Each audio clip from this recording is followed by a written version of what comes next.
Well, Laurie and Brian, that emergency disaster proclamation that was signed frees up millions of dollars, $3 million according to the document itself, for Pima and other emergency response efforts as we drift into the weekend and this snow becomes a reality for the entire Keystone State, really.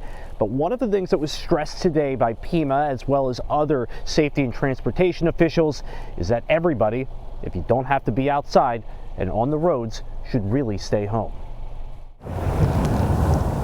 Before the plow trucks start clearing roads, Pima Director Randy Padfield says you should start thinking about making sure that you can ride out the snowstorm at home with enough food and water or supplies for kids and pets. You should also have a plan on how to eat and stay warm if the power goes out. Despite our best public messaging, we still have extremely tragic situations occur during these events.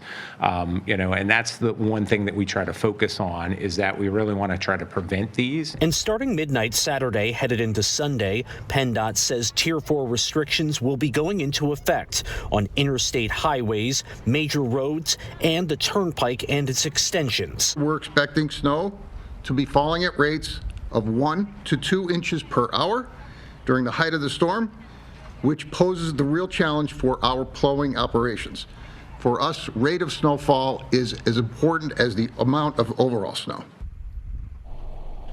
PennDOT Secretary Mike Carroll emphasizing that if you do have to be out on the roads, and again, it's recommended that if you don't have to be, you really need to stay clear of those plow trucks. If they get into an accident or they get slowed down because of traffic or whatever's happening on the roadway, if there's an accident, for instance, that slows down their efforts to clear roads elsewhere and ultimately means it's a lot slower when it comes to the cleanup process wherever you live.